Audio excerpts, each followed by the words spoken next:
गोश्त हमसे जो टकराता है, ईरान पर हमला इजराइल ने किया, देश से ऊपर अपने इस्लाम को रखते हैं, क्या उन पर कार्रवाई करोगे? कुछ मूल्य बोलने लगे मेरे मित्रों। तो मैं उनको कहना चाहूंगा, ठीक है, अगर ये तुम्हारी सोच है तो हमारे वाल्मीकि समाज के वीर, हमारे वाल्मीकि समाज के वीर शेर का गोश्त खाते हैं, शेर का।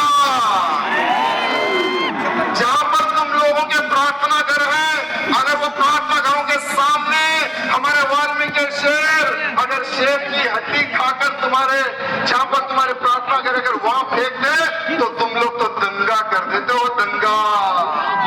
लेकिन तुम्हारी जैसी सोच हमारी नहीं है, क्योंकि हम सबको लेकर चलने वाले लोग हैं, और अगर हमसे जो टकराता है उसको मिट्टी में मिलाना भी हमें जानना है। मेरे मित्रों, आपने देखा होगा कि किस प्रकार से ईरान में खामिनेनी पर हमला इजराइल ने किया। खामिनेनी पर हमला अमेरिका ने मिलकर खामिनेनी को 72 हुरों के पास पहुंचा दिया। कहां पहुंचा दिया?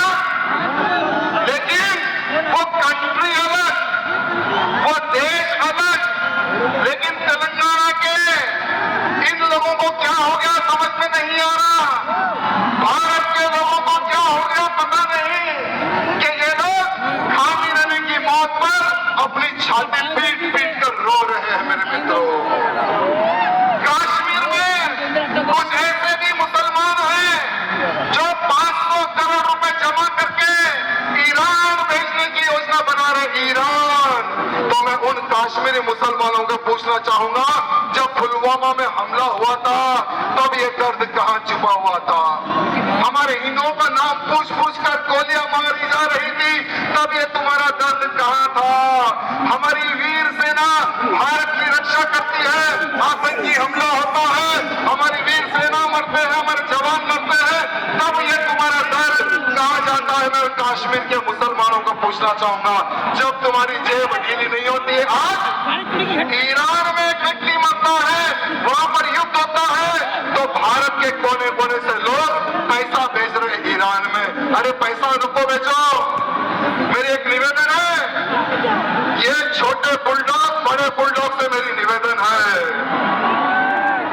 अरे पैसा अगर भेजना ही है तो पैसे के साथ में ये बड़े बड़े जो फ्लाइट जा रहे हैं ना, उसमें बैठकर तुम लोग चले जाओ ईरान। अरे चाहे तो बोलो टिकट हम बुक करवा दे, कितने फ्लाइट होने बोलो वो भी बुक करवा दे। ये बड़े ओवैसी छोटे ओवैसी जितने लोगों को ईरान लेकर जाना है, ईरान लेके चले जाए। कम से कम यहाँ की दलितरी थोड़ी ईरान में तो चले जाएगी। लेकिन मित्रों, ये मत सोचो ये कन्वर्टेड जिहादी बहुत तरह किस प्रकार से ये लोग जागरूक हो रहे हैं। सोचो, अगर भारत देश पर किसी इस्लामिक देश का अगर हमला हो जाए, मेरे मित्रों ध्यान से सुनना, भारत देश पर अगर किसी इस्लामिक देश का अगर हमला हो जाए, हमारे बाबा साहब अंबेडकर जी ने एक पार्टीशन, एक बहुत अच्छी बुक लिखी है। हमारे बाबा साहब ने एक बहुत अच्छी बुक लिखी है मेरे मित्रों इनके लिए। बाबा साहब क्या कहते हैं कि ये लोग देश से ऊपर अपने इस्लाम को रखते हैं। अगर हमारे भारत देश पर अगर हमला हो जाता है तो ये लोग हमारे भारत देश के खिलाफ खड़े हो जाएंगे। मेरे मित्रों, उन देश के साथ ये लोग खड़े हो जाएंगे जो भारत पर हमला करने की सोच रखते हैं, उन देश के साथ ये लोग खड़े हो जाएंगे। मेरे मित्रों, कभी ये लोग पाकिस्तान को अपना अप्पा बना लेते हैं, कभी ये लोग फिलिस्तीन को अपना अप्पा बना लेते हैं, कभी ये लोग ईरान को अपना अप्पा बना लेते हैं। आखिर तुम लोगों ने कितने बात में मुझे समझ में नहीं आता। एक है, दो है, कितने हैं समझ में नहीं आता। मेरे मित्रों, आज ये लोग सीधा सीधा ये संदेश दे रहे हैं कि हम गजवा हिंद की प्लानिंग भारत में कर रहे हैं। गजवा हिंद माने भारत में रहकर भारत में युद्ध करने की प्लानिंग कर रहे हैं। मेरे मित्रों, आज मैं डंडे की चोट पर यह कहना चाहूंगा कि सुन लो रे गद्दारों, जो गजवा हिंद का सपना तुम लोग लेकर जो जी रहे हैं ना, हम जीते जी गजवा हिंद नहीं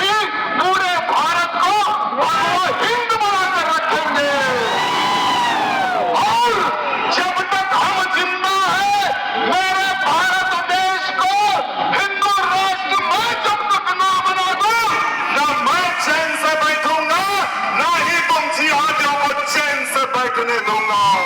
एक बनाया है आप हेट स्पीच को ही नहीं दे सकते बोलकर आपने बिल पेश किया है। किसके लिए? हम हिंदुओं के लिए।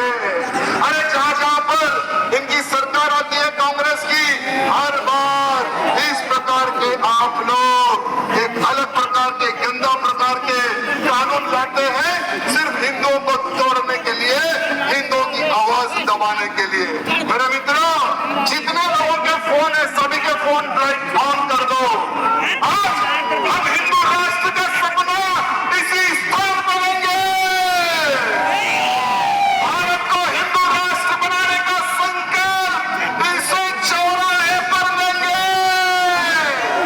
मेरे मित्रों, जितने लोग हैं सभी के फोन यानी ऊपर नहीं नीचे तारे दिखने चाहिए, नीचे तारे।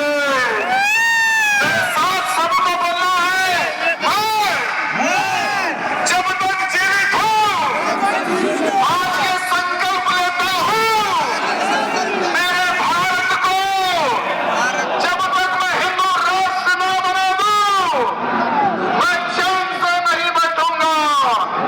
पूरे भारत से गौ हत्या पर प्रतिबंध न लगा दूं, गौ माता को राज्य माता का दर्जा न दिला दूं, मैं खामोश नहीं बैठूंगा। मैं एक हिंदू होने के नाते लव जिहादियों से जब तक मेरी बहन बेटियों को मैं ना बचा लूं तब तक मैं चैन से नहीं बैठूंगा। आज ये